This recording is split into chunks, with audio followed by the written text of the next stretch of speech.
Julian Sterling, a man who owned skylines, was accustomed to the world bending to his will. But he never anticipated the force of a woman who refused to break, a collision of worlds that would shatter his gilded cage and prove that the most valuable things in life can never be bought. Welcome back to CJ Stories, where we bring you emotional and heart-touching stories that speak to the soul. If you're just joining us for the first time, you're welcome to this wonderful big family. We're so glad to have you here. Please make sure to watch till the end, and if today's story moves you, don't forget to hit that subscribe button, give us a like, and share this video with your family and loved ones. Now, let's dive into today's story. The air in Julian Sterling's office was worth more than most people's homes. Filtered to a precise 99.9% purity, chilled to a constant 68 degrees Fahrenheit, it was the atmosphere of a man who controlled his environment as ruthlessly as he controlled the market. From his vantage point on the 95th floor of Sterling Tower, Manhattan wasn't a city of people, it was a collection of assets, a sprawling board game he was winning. The sky outside was a brilliant, indifferent blue, but Julian barely noticed. His gaze was fixed on the three-dimensional holographic model of a new acquisition floating above his obsidian desk. The board has approved the leveraged buyout of the entire West End quadrant. His chief operating officer, a man named Henderson whose spine seemed to have been surgically removed years ago, stated from the other side of the desk. The final holdout, that Community Arts Collective, has been issued its final notice. We take possession in 72 hours. Julian made a minute gesture with his hand, a flick of his wrist, and the holographic city block zoomed in on one small, unremarkable brick building. A red dot pulsed over it. Holdout? The word was quiet, yet it carried the chilling weight of a death sentence. They've been resilient, Henderson offered, swallowing nervously. Petitions, local media. The usual emotional pleas. Emotion is a liability, Julian murmured, his eyes as cold and gray as the steel girders of the skyscrapers he erected. It clouds judgment and impedes progress. Have we offered them a settlement? 3 times the assessed value of the property, sir. Double it, Julian commanded, his focus already drifting to the next item on his agenda. If they refuse, the bulldozers are already scheduled. Don't bring this to my attention again. He dismissed Henderson with another flick of his wrist, the COO scurrying out of the room like a spooked rodent. Alone again, Julian stood and walked to the floor-to-ceiling window. Below, the city teemed with life, yellow cabs like scurrying insects, streams of faceless people, a chaotic, messy ecosystem he had risen above. He owned penthouses in 5 countries, a fleet of cars he never drove, and art that remained crated in climate-controlled vaults. He had acquired everything a man could ever desire. The thrill of the purchase, the dominance of the deal, that was the spark. But the spark always died, leaving behind a familiar, hollow ache. The silence in his office was absolute, a vacuum where joy should have been. He was the king of a vast, empty kingdom. Later that evening, the ache was a physical presence beside him at the dinner table. A table for 12, set for 1. A personal chef had prepared a Michelin star-worthy meal of seared scallops with a truffle reduction, but Julian merely pushed it around his plate. The food was technically perfect, but tasteless. His penthouse was a monument to minimalist wealth, vast white walls, stark Italian furniture, and a single, dramatic painting he'd bought for 8 figures because of its investment potential, not its beauty. He didn't even like the color blue. He felt a sudden, suffocating restlessness. The silence wasn't peaceful, it was accusatory. He picked up the tablet his assistant had left for him, detailing his schedule for the following day. A series of meetings, a conference call with Tokyo, and then, at the bottom, a note, optional, heart of the block, art fundraiser. 7 p.m. Potential philanthropic opportunity for the Sterling Foundation. Good PR optics. He usually deleted such invitations instantly. Charity was just another transaction, a way to offset tax liabilities and polish a tarnished public image. But tonight, the word heart snagged on something inside him. He thought of the red dot on the hologram, the faceless holdout. He scoffed at the irony. With a sigh of profound boredom, he did something he hadn't done in years. He made an impulsive decision. He would go.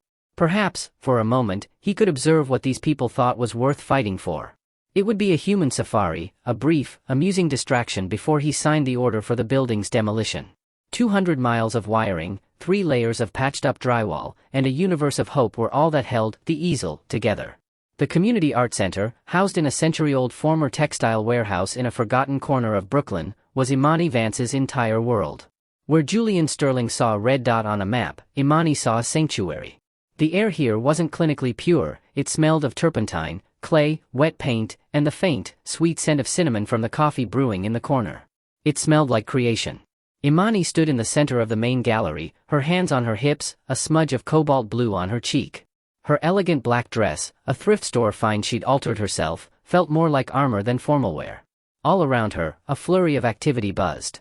Volunteers were hanging paintings, kids were sweeping floors, and old Mr. Henderson, a different, Kinder Henderson, was trying to fix a flickering spotlight with a piece of duct tape and a prayer. Tonight was their last stand. The Heart of the Block fundraiser wasn't just a party, it was a desperate plea for survival. Imani, where do you want the Hope in Bloom piece? A young artist named Chloe asked, holding up a canvas exploding with vibrant, defiant flowers. Right by the entrance, Imani directed, her voice warm but strained. I want it to be the first thing people see. Let them see what we're growing here. She moved through the space, her presence a calming force in the gentle chaos. She helped a little girl named Maria sign her name on a small clay bird, adjusted the lighting on a powerful photograph of a local elder, and shared a weary but determined smile with her team. Every piece of art on these walls was a story, a testament to the lives in this community. They weren't masterpieces destined for a climate-controlled vault, they were living, breathing pieces of a collective soul. This place had saved more lives than any hospital. It had given purpose to the aimless, a voice to the silent, and a family to the lonely. It had saved her. The fight to keep it had consumed her for months. The eviction notices had started arriving 6 weeks ago, vague and corporate. Then came the name, Sterling Corporation. A monolith. A corporate monster known for swallowing neighborhoods whole and spitting out luxury condos. Imani had rallied the community, organized protests, and written letters that went unanswered. She'd poured every ounce of her savings, and her heart, into this fight. Have you ever fought for something so fiercely that it felt like a part of your own soul? It's a battle that goes beyond logic or money, a fight for a principle, a memory, or a place that defines who you are. We'd love to hear in the comments about the one thing you would never, ever give up on. Imani's second-in-command, a pragmatic and fiercely loyal woman named Rosa, approached her, her face grim. She was holding a crisp white envelope. This just came. By courier. Imani's heart sank. She knew what it was before she even opened it. The paper felt cold, foreign, in her paint-stained hands. The legal jargon was dense, but the message was brutally clear. It was a final cash offer, an insulting sum that commodified their life's work into a line item on a budget. And a final deadline. 72 hours. After that, forceful removal. The name at the bottom of the letterhead was printed in sharp, unforgiving font, Julian Sterling, CEO, Sterling Corporation.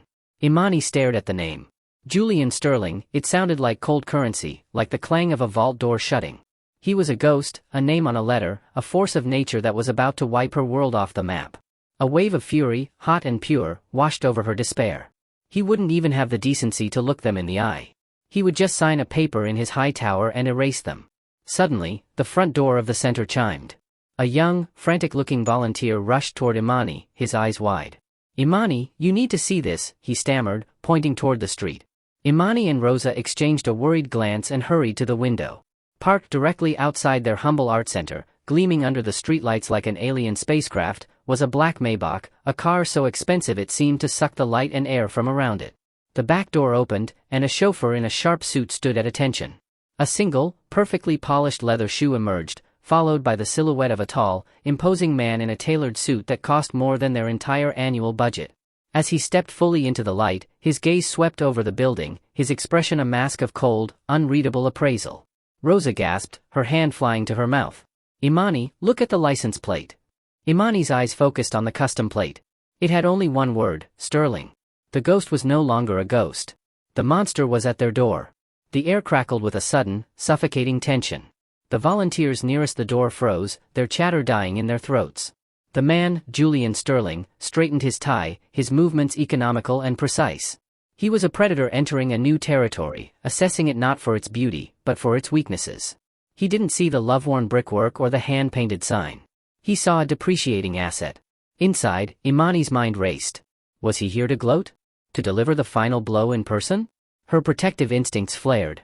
She would not let this man, this embodiment of corporate greed, intimidate her people. She would not let him sour their last night of hope. Rosa, get everyone back to work, she said, her voice dropping to a low, steady command. No one panics. No one engages. This is our house. Act like it. She took a deep, fortifying breath, smoothed down her dress, and walked toward the door, her posture radiating a calm authority she didn't entirely feel. Her heart was a drum against her ribs. This was it. The faceless villain had a face, and he was about to walk into her life. Julian's assistant, a young woman named Clara with a perpetually stressed expression, rushed to his side. "Sir, are you sure about this? It's rustic. It's a PR opportunity, Clara. A $50,000 donation, a photo with a grateful artist, and we have our quote for the Sunday Times piece on the Sterling Foundation's community outreach. An hour, maximum." He spoke as if discussing a grocery list. He was utterly unaware that this was the very building he'd just ordered to be bulldozed.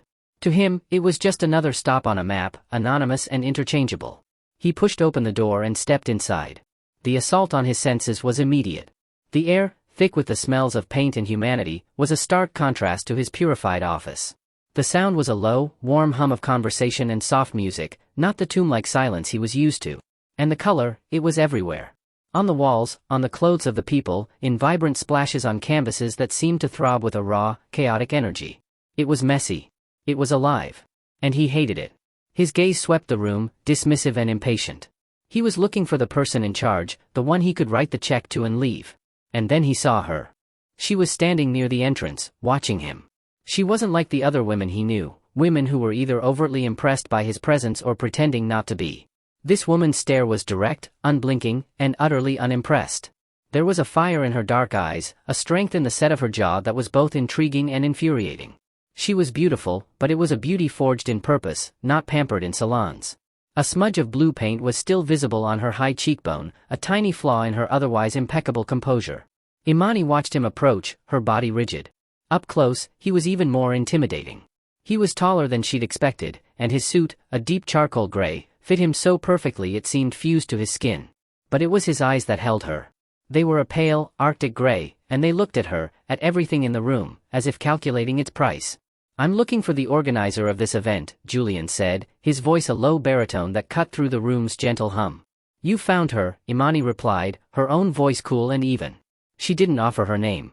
She wouldn't make it that easy for him. Julian's eyes did a quick, dismissive scan of her thrift store dress before returning to her face. "Julian Sterling," he said, extending a hand, not for a handshake, but as a pronouncement. Imani looked at his offered hand, manicured and sterile, the hand that had likely signed her eviction notice, and made no move to take it. "I know who you are." A flicker of surprise, then annoyance, crossed his features. No one refused his handshake. "Good. It saves time. My foundation is prepared to make a significant contribution to your project." He gestured vaguely at the art-filled room. "Let's find a quiet place to discuss the terms." "There are no terms," Imani stated, her chin lifting a fraction of an inch. "We are not for sale." Julian's lips tightened into a thin, condescending smile. He was used to resistance, it was a negotiation tactic. "Everything is for sale, Ms. Vance. Imani Vance. And you're wrong. This place, this community, it's built on things you can't put a price on. Integrity. Hope. Connection." He let out a short, humorless laugh. "Hope doesn't pay the bills. I'm offering you a lifeline. You should take it." He was speaking to her as if she were a child, and the condescension made Imani's blood boil. This man, standing in the heart of her world, had no idea he was the very person trying to destroy it. The dramatic irony was a bitter pill in her throat. She was about to tell him exactly who he was and what his corporation was doing, to unleash the fury that was coiled in her gut. But before she could speak, a loud crash echoed from the back of the gallery, followed by a terrified scream. Every head in the room snapped toward the sound.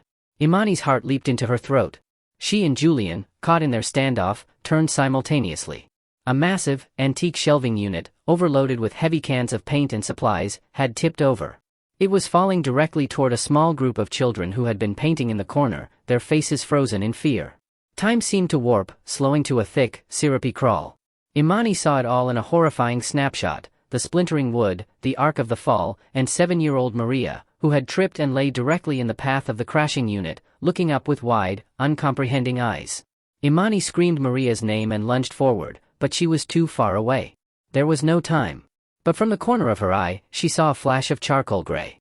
Julian, moving with a speed and instinct she never would have imagined, had launched himself forward without a moment's hesitation, his body a shield, his arms outstretched to intercept the deadly weight. The last thing Imani saw before the world exploded into chaos was the look of pure, primal shock on his face as he collided with the falling shelf, not to acquire or control, but to save.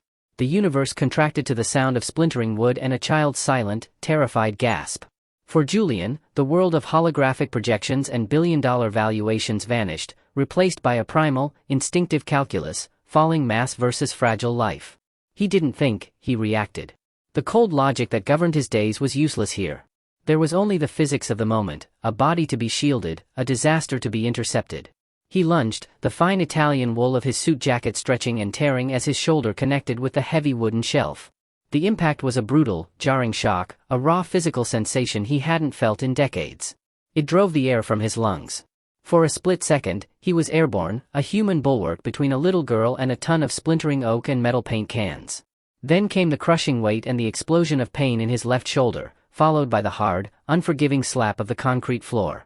The gallery erupted into a symphony of chaos, screams, the clatter of falling cans, the frantic shuffling of feet. But under the collapsed shelf, in a pocket of surreal silence, Julian's first coherent thought wasn't about the searing pain or his ruined suit. It was about the small, warm body trembling beneath him. "Are you okay?" he grunted, the words tasting of dust and copper. Little Maria, her eyes as wide as saucers, stared up at him. She wasn't crying, just frozen in shock. She gave a tiny, almost imperceptible nod. A wave of something hot and unfamiliar washed through Julian, not victory, not acquisition, but a raw, potent relief that left him breathless. Imani was the first to reach them. Her mind, which had been a storm of fury a moment before, was now a laser beam of focus. "Maria," she cried, dropping to her knees beside the wreckage. "Oh, my God. Maria, can you hear me?" "I'm okay, Miss Imani," the little girl's voice wobbled, muffled by Julian's chest. The man, he caught it. Volunteers were already swarming the shelf, their combined strength straining to lift the immense weight. 1, 2, 3, lift, someone shouted. With a collective groan, they heaved the unit upwards, just enough. Imani reached under Julian's arm, her hands gentle but firm, and carefully pulled Maria free. The moment the child was clear, the volunteers let the shelf crash back down. Julian remained on the floor, propped on his good arm, his jaw clenched against the nauseating wave of pain radiating from his shoulder. His suit was ruined, covered in dust and streaks of garish yellow paint. His left arm hung at an unnatural angle. He looked up and saw Imani cradling the little girl, her face a mask of profound relief as she rocked her back and forth, whispering reassurances. For a moment, he was just a man on the floor, watching a scene of tender, fierce love he could never be a part of. The sight was more alien to him than any foreign boardroom. Then Imani's attention snapped back to him. The fierce protector morphed into a determined medic. "Don't move," she commanded, her voice leaving no room for argument. She knelt beside him, her earlier animosity completely erased by the urgency of the moment. Her proximity was jarring. He could smell the faint scent of cinnamon and something uniquely her, a clean, earthy fragrance that cut through the chemical smell of spilled paint. "It's my shoulder," he managed to say, the words tight. "Dislocated, I think. Let me see." Her fingers, surprisingly deft, probed the area around his clavicle. Her touch was professional, impersonal, yet it sent a jolt through his system. It was a touch of human concern, not deference or desire. When was the last time someone had touched him without wanting something? "Someone call 911. Rosa was shouting into the phone. "No," Julian grunted, trying to push himself up. "No paramedics. I'm fine. My driver can take me." Control. He needed to regain control. The situation was slipping away from him, becoming messy, human. "You are not fine," Imani stated, her dark eyes locking onto his. She placed a hand on his chest, gently but firmly holding him down. The warmth of her palm through his shirt was another unexpected shock. "You are in a state of shock, and you could have internal injuries. You will wait for the paramedics, and you will go to the hospital. You just saved a child's life. Let us help you." Her words disarmed him.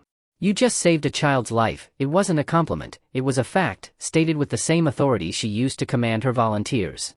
He looked from her determined face to the small crowd now gathered around them, their expressions a mixture of awe and concern. They weren't looking at a billionaire. They were looking at the man who had shielded Maria. Stripped of his suit's authority, covered in dirt, and broken on her floor, he had somehow earned a sliver of their respect. The realization was as disorienting as the pain in his shoulder. He surrendered, slumping back against the concrete, the fight going out of him. He let her take charge. The arrival of the paramedics was a blur of efficiency. They cut away his $1,000 shirt, exposing the bruised, swollen landscape of his shoulder. They asked him questions he answered in monosyllables, his mind struggling to process the rapid shift in his reality. He was Julian Sterling. He didn't get into accidents. He didn't end up on dusty floors. He didn't get ordered around by women with paint on their cheeks. As they loaded him onto the stretcher, his eyes found Imani. She was talking to his assistant, Clara, who had finally pushed her way through the crowd, looking pale and utterly useless. "I'll go with him," Imani was saying. "You handle the press if they show up. Don't give them his name. Just say a guest was injured protecting a child." "But Mr. Sterling," Clara began, wringing her hands. "Mr. Sterling is in my care now," Imani said, her tone final. In the back of the ambulance, the enclosed space amplified the tension between them. The siren wailed, a sound Julian usually only heard from the insulated silence of his Maybach. Now, it was his soundtrack. He lay on the gurney, his arm strapped to his chest, feeling powerless. Imani sat on the bench opposite him, her hands clasped in her lap, the blue smudge still on her cheek. The silence was thick with unspoken things, the eviction notice in her purse, the name on his license plate, the undeniable fact that he had just risked his life for her world. He watched her profile, silhouetted by the flashing red and blue lights. The anger he'd seen in her earlier was gone, replaced by a quiet, troubled concern. Why was she here? Why hadn't she just let his driver handle it? The question was a splinter in his mind. "The girl?" "Maria," he said, his voice raspy. "Is she really all right?" Imani turned to him, her expression softening. "She's shaken up, but she's tough. Her mother is on her way. Thanks to you." She paused, then added, her voice quieter, "That was a brave thing you did. Thank you." The words landed with a strange weight. He wasn't used to simple, unvarnished gratitude. It was an impulse, he deflected, uncomfortable with the sincerity in her eyes. "Sometimes our impulses show us who we really are," she replied softly. The thought was unsettling. Who was he, then? The man who signed demolition orders from a sterile tower, or the man who threw himself in front of a falling shelf? Could he be both? The ambulance hit a pothole, and a jolt of agony shot through his shoulder, a stark reminder of his new, fragile reality. The emergency room at Brooklyn General was a world away from the private clinics and concierge doctors Julian was accustomed to. It was noisy, brightly lit, and smelled of antiseptic and human misery. It was a great leveler. Here, his net worth meant nothing. He was just another patient with a dislocated shoulder, waiting his turn. After they took him back for x-rays and to have his shoulder reset, Imani was left alone in the waiting area. She could have left. She should have left. Her fundraiser was in shambles, her community was in a panic, and the man responsible for the sword hanging over their heads was just a few feet away, being treated for an injury he sustained while protecting one of her own. The contradiction was tearing her apart. Her anger was a solid, justifiable thing. But her gratitude was just as real, just as potent. It's in these unexpected moments, isn't it? When someone you've judged and categorized does something so completely out of character that it forces you to question everything you thought you knew about them. Have you ever had your entire perception of a person flipped upside down by a single action? Tell us in the comments what happened and how it changed things. She paced the length of the beige corridor, the adrenaline from the accident slowly giving way to a bone-deep weariness. The letter from Sterling Corporation felt like a block of ice in her purse. How could the man who signed that letter be the same one who didn't hesitate, who moved with such selfless, protective grace? Her pacing was interrupted by the sound of Julian's low, authoritative voice coming from the doorway of a small consultation room he'd been moved to. The door was slightly ajar. He was on the phone, his back to her. She knew she shouldn't listen, but she couldn't move. "Clara, listen to me," he said, his voice clipped and strained, but regaining its familiar cold command. "Yes, the shoulder is being handled. That's not your concern. Your concern is the West End Quadrant portfolio. The incident at the Art Center changes nothing. It was an anomaly. The timeline is unchanged. Do you understand me? I want you to proceed with the full demolition schedule. Inform Henderson that his team has the green light. We break ground in less than 72 hours. The world tilted on its axis. Imani felt the air leave her lungs as if she'd been punched. It changes nothing, the words echoed in the sterile hallway, each one a shard of ice in her heart. His heroism was a fluke. A physical reflex. The cold, calculating monster she'd first imagined was still there, sitting under the surface, completely untouched. He saved one child in her building, only to sign the order that would make her, and dozens of others, homeless. The betrayal was so sharp, so absolute, it stole her breath. The warmth of gratitude curdled into a bitter, icy rage. He hadn't changed. He was just a hypocrite of the highest order. A doctor emerged from the room, smiling kindly at her. He's all set. We've reset the shoulder and given him something for the pain. He'll need to keep the sling on for a few weeks, but he's a very lucky man. Lucky. The word was a mockery. A moment later, Julian himself walked out, his good hand holding the sling that cradled his injured arm. His face was pale and tight with pain, But when he saw her, a flicker of something unreadable crossed his features. "You waited," he said, his voice softer now. Imani didn't move. The warmth and concern that had been on her face were gone, replaced by a glacial calm that was far more terrifying than her earlier anger. She reached into her purse, her movements deliberate, and pulled out the folded, crisp letter from Sterling Corporation. The one with his name printed at the bottom. She held it up between them. The stark white paper was a flag of war in the quiet hospital corridor. "The West End Quadrant Portfolio," she said, her voice dangerously quiet. "The holdout building with the Resilient Community Arts Collective. The one you just ordered your assistant to proceed with demolishing." She took a step closer, her eyes boring into his. "Is this building, the easel, the place where you just saved a child's life, is this the anomaly you were talking about?" Julian froze. His mind, still foggy from the pain medication and the shock of the evening, struggled to connect the dots. The file. The red dot on the hologram. The name "The Easel" on the fundraiser invitation he'd glanced at. The woman in front of him, her face a beautiful, heartbreaking mask of betrayal. It all clicked into place with the sickening finality of a guillotine. He opened his mouth to speak, but no words came. What could he say? "Yes, I am the man who saved your child and the man who is destroying your home." The contradiction was monstrous. He, the master of every situation, the man with an answer for everything, was utterly and completely speechless. He could see the truth dawn in her eyes, the last sliver of hope she'd had for him dying right in front of him. Just as the crushing silence became unbearable, his phone buzzed in his pocket. Simultaneously, a frantic, tinny ringing came from Imani's purse. They both reacted, pulling out their devices. Julian's screen lit up with a text from Henderson, his COO. The words glowed with brutal efficiency: "Bulldozers mobilized. Final warning issued to the easel's occupants. Awaiting your final confirmation for 48-hour clear-out." At the exact same moment, Imani answered her phone, her hand trembling. "Rosa? What's wrong?"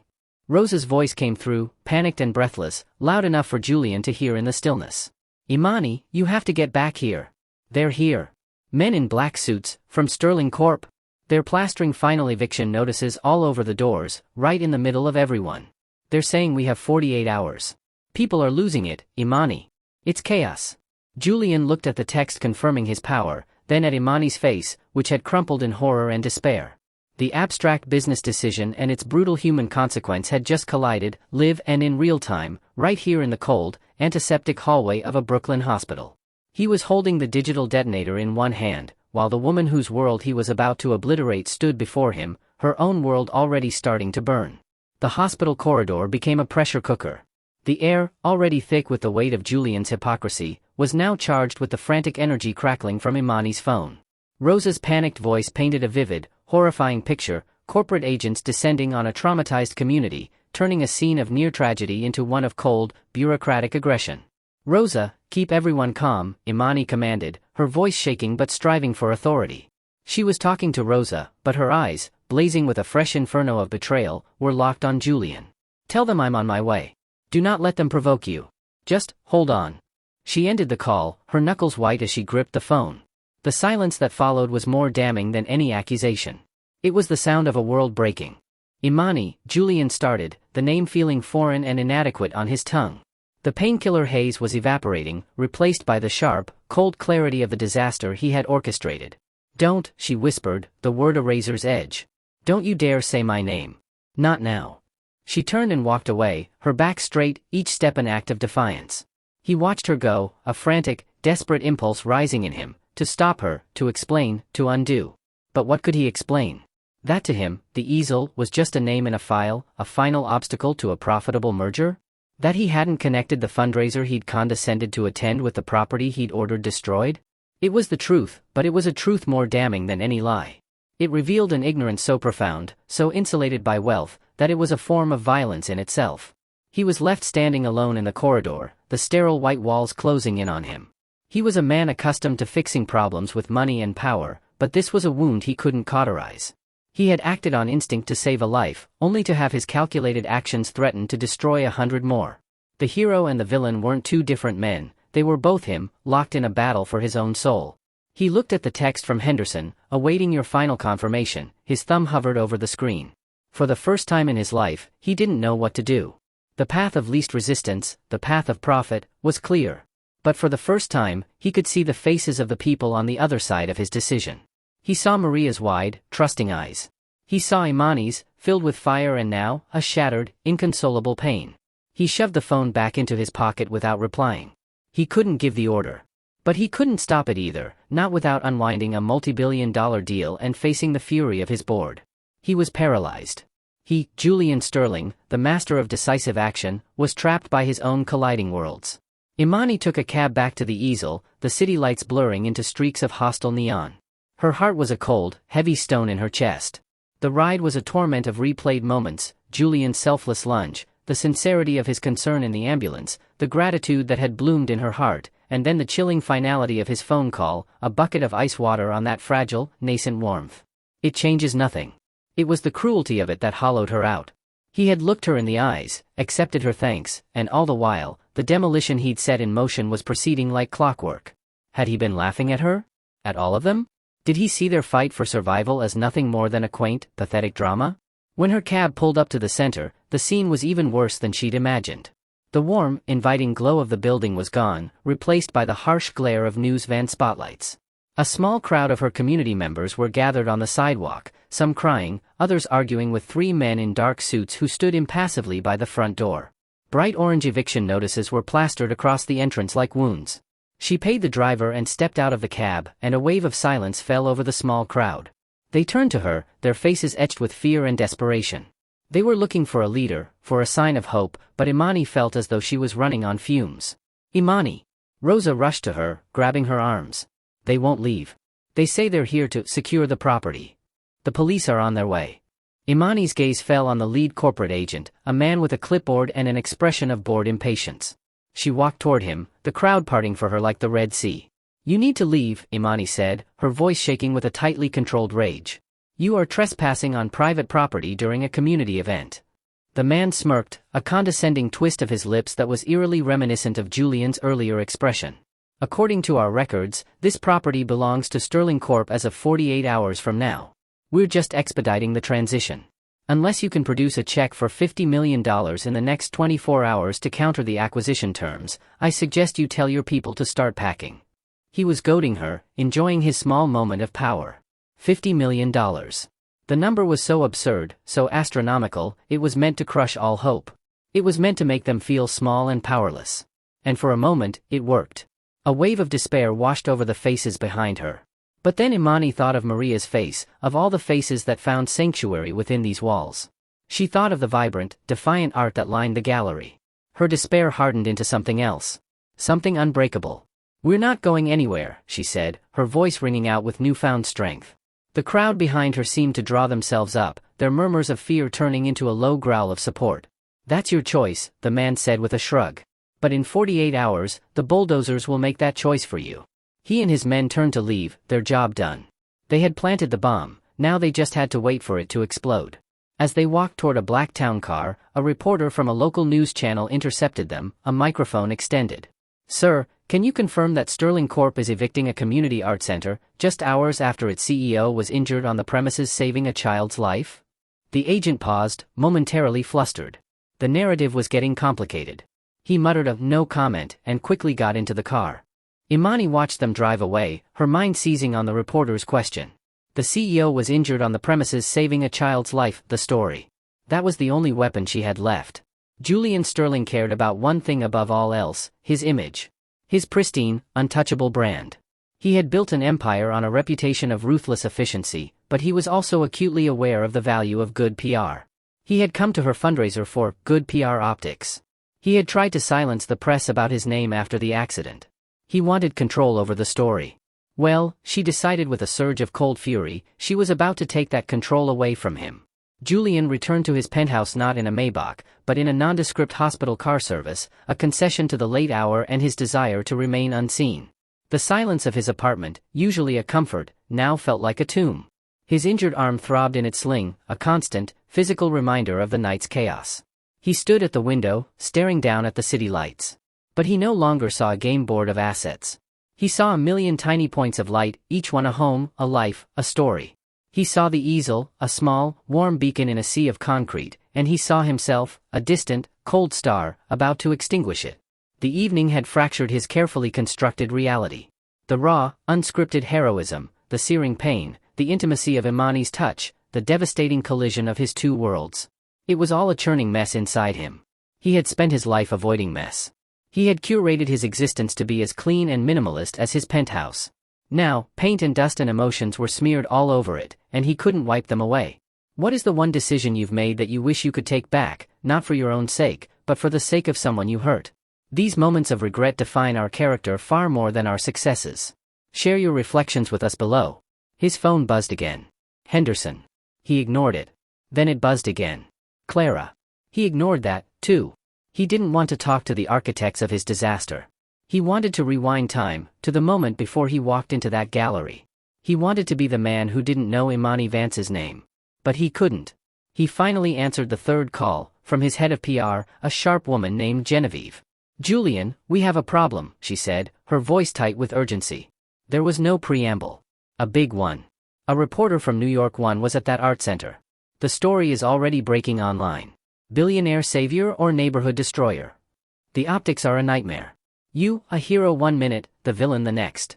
They have a picture of you on the stretcher and a shot of our agents plastering eviction notices on the door.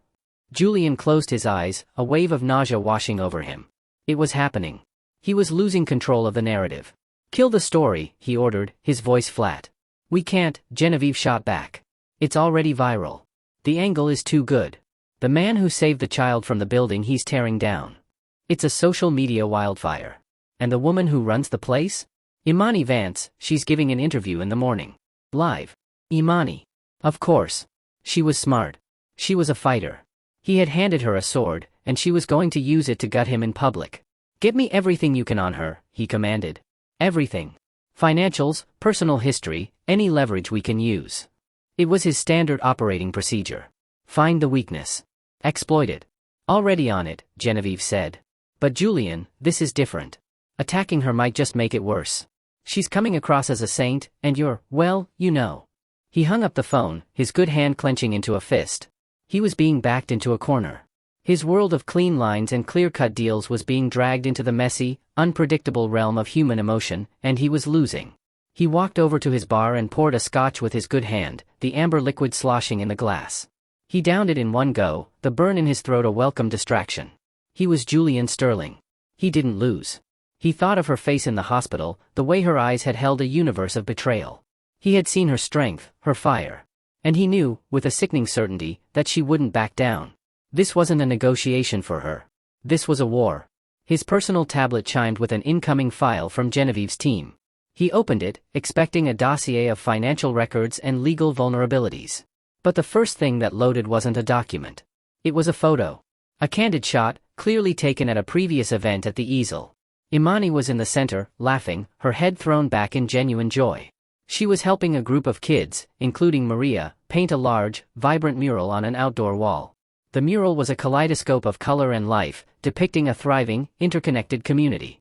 The sun was catching the highlights in her hair, and the smudge of paint on her cheek in this photo was a sunny yellow. She looked radiant, unguarded, and full of a light that his world of shadows could never touch. Beneath the photo was a single line of text from the research file, a piece of biographical data. * Imani Vance. Orphaned at age 8 after a tragic fire. Spent 10 years in the state foster care system before aging out. Founded the easel with a small inheritance as a sanctuary for at-risk youth. *. The scotch glass slipped from his fingers, shattering on the marble floor. Orphaned. A sanctuary. The word slammed into him with the force of the falling shelf. He hadn't just been ordering the demolition of a building, he was trying to destroy the only home a woman who'd never had one had ever built. He was taking away a sanctuary she had created for children like her, a place born from her own pain and loss. The sheer, unadulterated cruelty of his actions, stripped bare of all corporate jargon, was laid out before him. This wasn't business. This was personal. This was monstrous. His phone rang again. It was a number he didn't recognize. He almost ignored it, but some instinct made him answer. "Mr. Sterling?" The voice was hesitant, female. Not a reporter. Not his staff. "Who is this?" he asked, his voice rough. "My name is Maria," the small voice said. "The girl from before. My mom said I should call and say thank you again. For catching the shelf." Julian sank into a chair, the shattered glass crunching under his shoe. His throat was tight, his heart hammering against his ribs. He couldn't speak. "Are you there?" the little girl asked. Yes, he finally choked out. Yes, I'm here. Miss Imani says you're the man who's making us leave our building, the small voice continued, full of a child's simple, devastating honesty. Is that true? Why would you save me and then take my home away?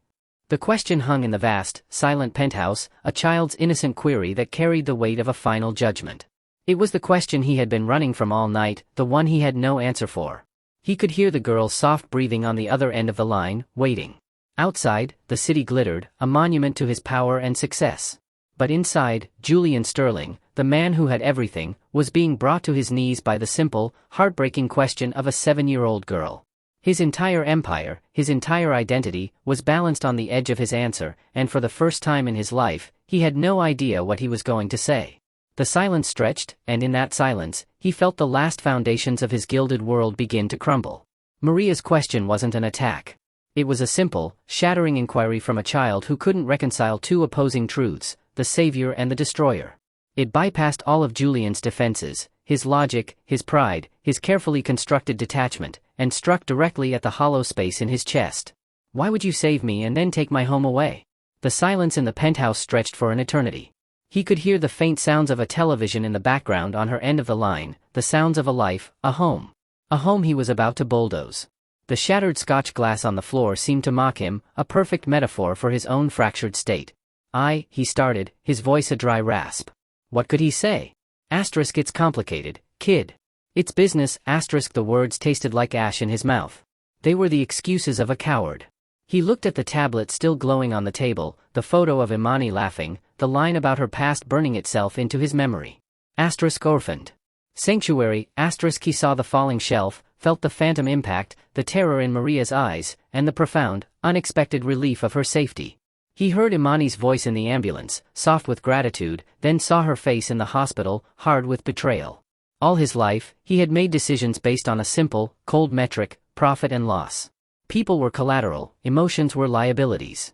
But Imani Vance had forced him to see the faces behind the numbers. Maria's question was the final, devastating invoice for a debt he hadn't even known he was accumulating. That's a good question, Maria, he said finally, his voice raw. He sank deeper into the chair, the sling on his arm a constant, aching reminder. And I don't have a good answer for you right now. There was a pause. Oh, the little girl said, her voice small with disappointment. My mom says Miss Imani is going on TV tomorrow to talk to you. Maybe you can tell her then. Tell her then, the child had just handed him a summons. Not a legal summons, but a moral one. The interview wasn't just a PR problem to be managed anymore, it was a reckoning. A public trial where he would be judged not by a board of directors, but by this little girl, and by the woman whose life he had inadvertently saved and intentionally tried to ruin. Yes, he said, a decision forming in the wreckage of his conscience. I will. He ended the call and sat in the darkness for a long time, the glittering city lights outside seeming to accuse him. He was Julian Sterling. Men like him didn't admit they were wrong. They didn't reverse course. They doubled down, crushed the opposition, and controlled the narrative. It was the only way to survive in the world he had built. But for the first time, he didn't want to survive in that world. He wanted to be the man who had a good answer for Maria. He picked up his phone, his thumb moving with a new, terrifying certainty.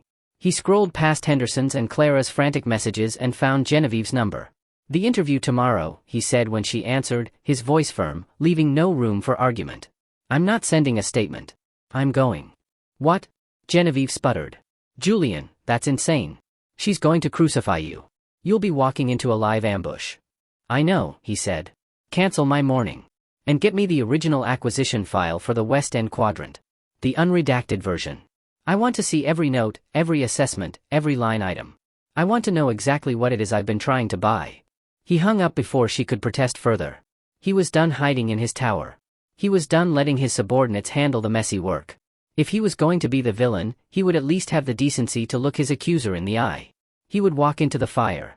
Imani didn't sleep. The night was a long, dark vigil fueled by coffee and a burning sense of purpose. She and Rosa and a core group of volunteers sat in the main gallery of the easel, surrounded by the art that was their testament. The orange eviction notices on the door were a constant, glaring reminder of the ticking clock. 47 hours left. She worked with the New York One producer, preparing for the morning show. They asked her for photos, for stories. She gave them everything. She told them about Mr. Henderson, the retired mailman who discovered a passion for sculpture at age 72. She told them about Chloe, the shy teenager who found her voice through photography. She told them about Maria, who came to the center every day after school because her mother worked 2 jobs. She painted a picture not of a building, but of a family. A fragile, beautiful ecosystem that was about to be paved over for another glass and steel monument to indifference. Every story she told was a stone she was sharpening for her sling. She wasn't a businesswoman. She didn't have $50 million. But she had the truth. And she hoped, with a desperation that was almost a prayer, that the truth would be enough. As dawn broke, painting the Brooklyn sky in shades of bruised purple and soft rose, Rosa brought her a fresh cup of coffee. "Are you ready for this?" Rosa asked, her eyes full of worry. "I have to be," Imani said, her voice hoarse. "It's all we have left." She felt a profound sense of loneliness. She was the leader, the fighter, the one everyone was counting on. But inside, she was just the 8-year-old girl again, watching something she loved burn, powerless to stop it. The irony was suffocating. She chose her outfit carefully. Not the armor of her thrift store dress, but a simple, professional blouse and trousers. She wanted to look strong, not victimized. She left the smudge of blue paint on her hand, the one she'd gotten while helping Maria the day before. A small, silent symbol of what this fight was really about. When she arrived at the television studio, her heart was hammering.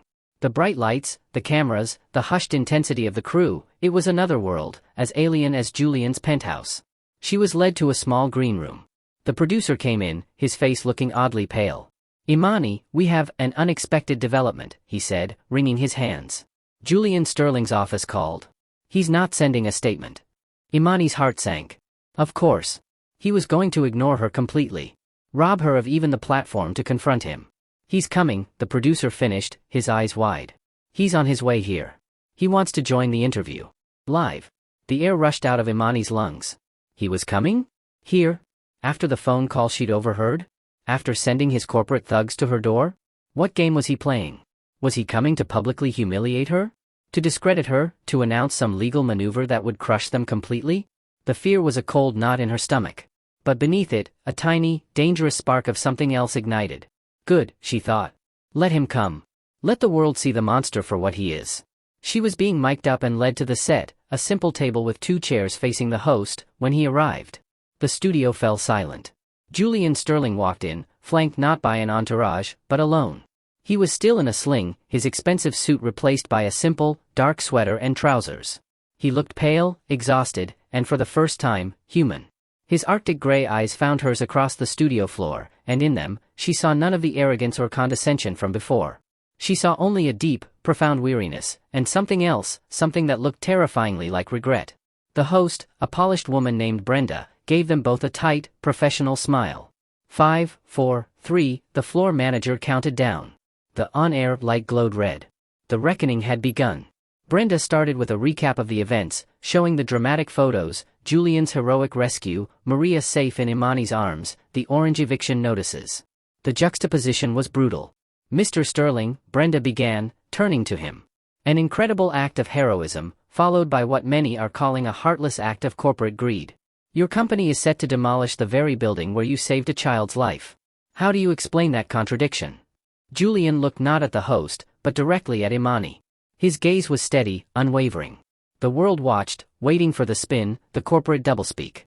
"I can't," he said, his voice quiet but clear, carrying in the hushed studio. "There is no explanation. There is no justification. What my company has done, what I have done, is wrong." A collective, silent gasp seemed to pass through the studio. Imani stared at him, her mind reeling.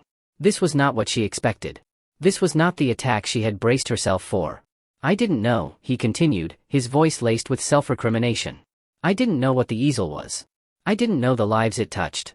To me, it was a line item in a portfolio, the last obstacle in a transaction worth billions. An inexcusable, ignorant, and arrogant oversight. And I am profoundly sorry."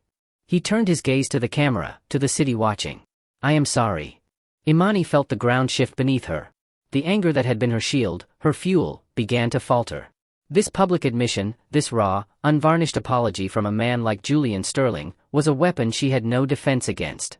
Brenda, sensing the shift, turned to Imani. "Ms. Vance, you've heard Mr. Sterling's apology. But an apology doesn't stop the bulldozers. You have less than 48 hours. What is your response?" This was her moment. The moment she had prepared for. She could still press the attack, call his apology a PR stunt, rally the public against him. It was the smart play. But looking at the man across from her, the man who had the grace to look broken, the man who had answered a little girl's impossible question with the only honest answer he had, she found her prepared words dying in her throat. What would you do in that moment? When an enemy offers an unexpected truce, do you accept the peace, or do you press the advantage you fought so hard to gain? It's a choice between justice and grace, and it reveals everything about who we are. Let us know your thoughts in the comments. She took a breath, the image of Maria's trusting face flashing in her mind. Mr. Sterling is right, she said, her voice trembling slightly. An apology doesn't stop the bulldozers. But it's a start. For the past 12 hours, the world has seen you as two different men, the hero and the villain. Maria's question was simple, which one are you? Your apology is just words. Now, I'm asking you, in front of everyone, to show us. She leaned forward, her voice dropping, filled with the weight of her entire community's hopes. Show us who you are, Julian. It was a direct challenge. A gauntlet thrown. She had disarmed him, and then handed him back a sword, asking him to choose which side he would fight for. Julian held her gaze, the world outside the two of them fading away. He saw the fire in her, but now it was tempered with a fragile hope. He saw the strength that had been forged in a life of loss, a strength he had almost broken. In her challenge, he didn't see an enemy. He saw a path. A way to give Maria her answer. He reached slowly into the inner pocket of his jacket with his good hand. The entire studio held its breath. Was it a check? A legal document? He pulled out a single, folded piece of paper. It wasn't a contract. It was worn, slightly crumpled, as if it had been handled many times overnight. He unfolded it and placed it on the table between them, turning it so she could read it. It was the original deed to the warehouse, the one from over a century ago, which his research team had pulled from the city archives.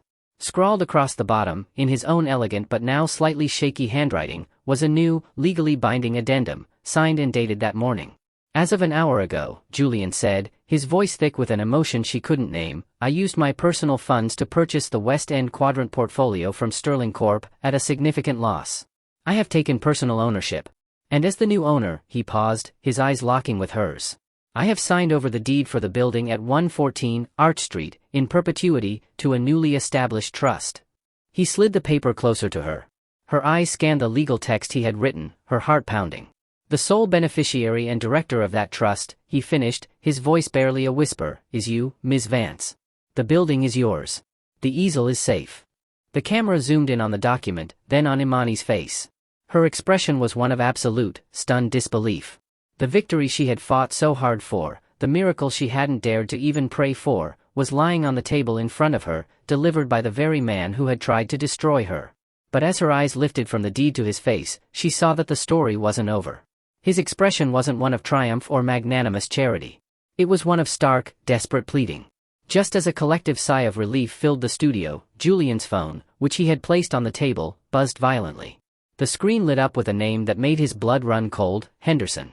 He ignored it, but a second later, the host's earpiece crackled. Brenda's eyes went wide with alarm. I'm just getting a report, she announced, her professional calm shattered.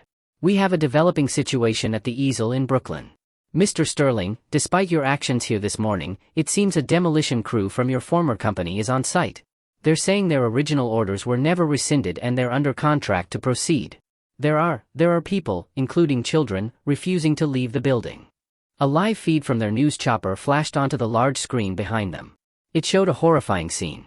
A massive yellow bulldozer was idling at the edge of the property, its engine spewing black smoke. A line of community members, including Rosa and old Mr. Henderson, stood hand in front of the building, forming a human chain. And standing at the very front of that line, holding a small, hand-painted sign that said, Home, was a tiny, brave figure. It was Maria. The bulldozer's engine revved, a deafening roar that vibrated through the studio speakers. Julian looked from the screen, at the machine he had set in motion bearing down on the child he had saved, to Imani, whose face was a mask of pure terror. He had given her back her home on paper, but in the real world, his own machine was about to tear it, and everyone she loved, to the ground. The roar of the bulldozer's engine filled the studio, a mechanical beast baying for destruction. Julian's blood turned to ice. He had cut the head off the snake, but the body was still thrashing, acting on the last venomous order he had given. Henderson, furious at being circumvented, had pushed the button anyway. No, Julian whispered, his eyes fixed on the horrifying scene on the screen. Maria, so small and fragile, stood defiant against the yellow behemoth. Imani shot to her feet, a cry of pure terror escaping her lips. Maria! Oh, God! She looked at Julian, her face a maelstrom of fear and fury. Your apology. Your deed. What good is any of it if they die? In that instant, the last remnants of the old Julian Sterling, the detached observer, the man who sent others to do his dirty work, burned away. There was no time for calls, for lawyers, for corporate maneuvering. There was only time for action. Without a word, he ripped the microphone from his sweater and tore off the host's earpiece, shoving it into his own ear. Get me the chopper, pilot, he yelled at the stunned floor manager. He was already moving, his stride long and purposeful, his injured arm forgotten. Pilot, this is Julian Sterling, he commanded, his voice the steel of a general on the battlefield. I am over your broadcast. Do you have a speaker system on that chopper? Yes sir, a bullhorn for crowd control, the pilot's tinny voice crackled back. Patch me through. Now! Julian ordered. He didn't break stride, pushing through the studio doors and into the hallway, Imani right at his heels, her face pale with dread. On the screen behind them, the bulldozer lurched forward a few feet, its massive shovel lowering. A collective scream went up from the human chain. Then, a new sound cut through the air, amplified and godlike, seeming to come from the heavens itself. It was Julian's voice, echoing from the news chopper circling above. Stop! This is Julian Sterling. Stand down. I am ordering all Sterling Corp personnel and contractors to stand down. The demolition is cancelled. The order is rescinded. The bulldozer ground to a halt. The driver, a man in a hard hat, looked up at the sky, utterly bewildered. The corporate agents on site froze, staring at their phones, which were now likely exploding with contradictory messages. Julian's voice boomed again, softer this time, directed at the line of brave, terrified people. Maria. It's me. The man from the gallery. You asked me a question. You asked me why. This is my answer. You are safe. Your home is safe. Please, step away from the machine. On the screen, little Maria looked up. She tugged on Rosa's hand, a slow, wondrous smile spreading across her face. The human chain didn't break, but the tension in it dissolved, replaced by looks of stunned, tearful disbelief. Imani stood beside Julian in the hallway, watching the monitor, her hand over her mouth. Tears streamed down her face, but they weren't tears of terror anymore. They were tears of relief, of awe. She watched as Julian, still speaking into the earpiece, orchestrated the full retreat, his commands sharp, precise, and absolute. He dismantled his own war machine, piece by piece, from miles away. When it was over, when the bulldozer was powered down and the corporate suits were retreating in their town cars, he finally lowered the earpiece. The studio hallway was silent. He turned to face her, his expression raw, vulnerable, and exhausted. He had won wars in boardrooms with nothing but a whisper, but this public battle for his own soul, had taken everything he had. Is it over? Imani asked, her voice barely audible. It's over, he confirmed, his shoulders slumping. They're safe. The chasm that had existed between them, of wealth, of power, of pain, had vanished. In its place was a fragile, trembling bridge built of shared trauma and a startling, unexpected grace. She saw not the billionaire, but the man who had answered a child's call. He saw not an obstacle, but the woman who had forced him to find a part of himself he didn't know existed. Without thinking, Imani closed the distance between them. She didn't slap him. She didn't yell. She reached out her unpainted hand and gently touched his cheek, right where her own smudge of paint had been the day before. Thank you, Julian, she whispered. His name on her lips was no longer an accusation. It was an acceptance. He closed his eyes, leaning into her touch as if it were the only solid thing in the universe. It was a touch that didn't ask for anything, a touch that wasn't a transaction. It was connection. Pure and simple. The one thing he had owned everything except. The air at the easel no longer smelled just of turpentine and clay. It smelled of fresh sawdust and new beginnings. The main gallery was twice as large, having expanded into the newly renovated warehouse next door. Natural light poured in from massive new skylights. A new sign hung over the entrance, beautifully carved from reclaimed wood, the Vance Sterling Foundation for Community Arts. Inside, the place was thrumming with even more life than before. A new pottery wing with a dozen brand new kilns was full of students of all ages. A state-of-the-art digital media lab was filled with teenagers editing films. Imani stood in the center of it all, a familiar smudge of cobalt blue on her cheek, a serene smile on her face. She was watching Julian, not in a suit, but in jeans and a simple gray Henley that showed the faint scarring on his shoulder, patiently showing Maria how to mix a specific shade of purple for the sunset in her painting. He was clumsy, awkward, but completely engrossed, his brow furrowed in concentration.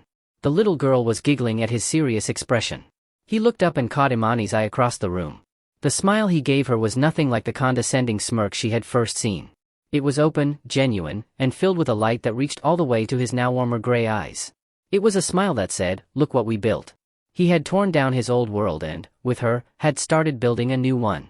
He hadn't just saved her building, he had helped her fortify it, expand it, and secure its future forever. His wealth, once a weapon of destruction, was now a tool for creation. He had discovered that the thrill of building up was infinitely more satisfying than the fleeting rush of tearing down.